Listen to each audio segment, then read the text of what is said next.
प्यारे बच्चों नमस्कार। आज हम अपने दूसरे लेक्चर के साथ उपस्थित हुए हैं और इसके पहले वाले लेक्चर में हम आपको बता चुके हैं कि समुच्चय या सेट क्या होता है, सेट को रिप्रेजेंट कैसे किया जाता है और सेट कितने प्रकार के होते हैं। इस लेक्चर में हम आपसे बात करेंगे सबसेट क्या होता है। सबसेट मतलब उप समुच्चय। यहाँ आप देख रहे होंगे हम दो सेट लिखे हैं, एक सेट एक्स है और एक करली ब्रैकेट में 1 2 3 4 5 6 7 8 डॉट डॉट डॉट 10 तक संख्याएं लिखी गई हैं। और उसी तरीके से एक दूसरा सेट है वाई, इसमें 2 4 6 8 10 ऐसी संख्याएं लिखी गई हैं। तो हम देख रहे हैं कि वाई में जितने भी एलिमेंट्स हैं सभी एलिमेंट्स यक्स के सेट में इंक्लूड हैं। तो इस तरीके से हम वाई को सबसेट कहेंगे किसका, यक्स का। इसका मतलब वाई में जितने भी एलिमेंट हैं वो यक्स में बिलोंग कर रहे हैं, तो इसको हम पढ़ेंगे Y subset of X. Y subset of X Hindi में कहेंगे वाई उप समुच्चय है किसका, यक्स का। वाई उप समुच्चय है किसका, यक्स का। यहाँ वाई जो है उप समुच्चय है और यक्स जो है अधिसमुच्चय या सुपर सेट कहलाता है। इस सुपर सेट में से ही सबसेट निकाला जाता है। यहाँ एक और उदाहरण से हम समझते हैं। मान लीजिए एक सेट ये है और एक सेट ये है। इन दोनों सेटों में अगर पहले वाले सेट का सभी एलिमेंट दूसरे वाले सेट में बिलोंग कर रहा है, मतलब सुपर सेट में बिलोंग कर रहा है, तो इसको पहले वाले का सब सेट कहेंगे। उसी तरीके से अगर मान लीजिए पहले वाले का सेट का सभी एलिमेंट दूसरे वाले सेट में बिलोंग कर रहा है और उसके बराबर भी है, तब हम उसको इस सिंबल से इंडिकेट करेंगे। ये सिंबल आपको दिख रहा होगा। इसका मतलब देखिए ऊपर वाला सेट, अगर यहाँ मैं 1 से लेकर 10 तक नेचुरल नंबर्स लिखा हूँ और दूसरे में भी ये 1 से लेकर 10 तक अगर नेचुरल नंबर में लिख दूँ, तो ये वाला सिंबल जो दिख रहा है आपको, ये वाला सिंबल फॉलो करेगा।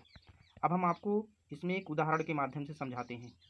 देखिए एक उदाहरण है, जैसे हमने एक सेट और लिखा है A=A to Z, मतलब जितने भी अल्फ़ाबेट्स हैं ए से लेकर जेड तक सभी संख्याएं अल्फ़ाबेट्स।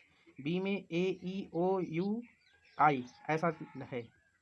तो इस तरीके से हम इसको कह सकते हैं बी सबसेट ऑफ ए। इसका मतलब बी के जितने एलिमेंट हैं वो ए में बिलोंग कर रहे हैं। यहाँ इसी तरीके से बहुत सारे सेट्स आपको दिखाई दे रहे होंगे।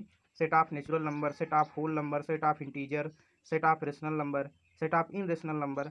और रेशनल और इनरेशनल नंबर्स को आपस में अगर हम मिला देते हैं तो वो आपका रियल नंबर हो जाता है या रियल लाइन हो जाता है। जैसा कि हम जानते हैं नेचुरल नंबर में 1 से लेकर अनंत तक जितनी भी संख्याएं आप गिनती में यूज करते हैं सभी संख्याएं आती हैं। और उस प्राकृतिक संख्या नेचुरल नंबर में अगर हम 0 इंक्लूड कर देते हैं तो वो होल नंबर हो जाता है। इंटीजर्स में माइनस इन्फिनिटी से प्लस इन्फिनिटी के बीच में जितनी भी संख्याएं आती हैं सभी आती हैं। रेशनल नंबर में those number should are represent in P/Q form and Q does not equal to 0। यहाँ जो Q है वो हर कहलाता है, हर शून्य के बराबर नहीं होता है। और ये P और Q आपके इंटीजर्स में बिलोंग करते हैं, मतलब अगर वो धन भी हो सकता है, ऋण भी हो सकता है, कुछ भी हो सकता है। अगर आपसे कहा जाए इन नंबरों का जो सेट है इसका सबसेट बनाया जाए, तो नेचुरल नंबर का सेट क्या है, होल नंबर। और होल नंबर का सेट सबसेट क्या है, इंटीजर। इंटीजर का सबसेट क्या है, रेशनल नंबर। रेशनल नंबर का और इरेशनल नंबर एक अपनी अलग प्रॉपर्टी रखता है, इसलिए ये सबसेट में अलग होगा। तो इस तरीके से हम इसको कैटेगराइज कर सकते हैं। N subset of W, subset of I, subset of Q, Q for rational number, and subset of R. और ये क्यू डैश मतलब इरेशनल नंबर जो है वो अपने आप में रियल नंबर का सबसेट होगा, क्योंकि रियल नंबर में ही इरेशनल नंबर भी आते हैं। तो उम्मीद है आपको सबसेट समझ में आया होगा। अगर आप सबको कोई कन्फ्यूजन है, कोई क्वेरी है, तो आप सब हमसे डिस्कस कर सकते हैं। मेरा मोबाइल नंबर है, यहाँ मैं लिख दे रहा हूँ। यहाँ ये व्हाट्सअप नंबर भी है, यहाँ से संपर्क करके मुझसे डिस्कस कर सकते हैं। ये मेरा व्हाट्सअप नंबर है, यहाँ से संपर्क करके आप सब मुझसे जो भी क्वेरीज है आपको उसको क्लियर कर सकते हैं। Okay, thank you. Next video में हम इसके आगे वाला लेक्चर आपको बताएंगे।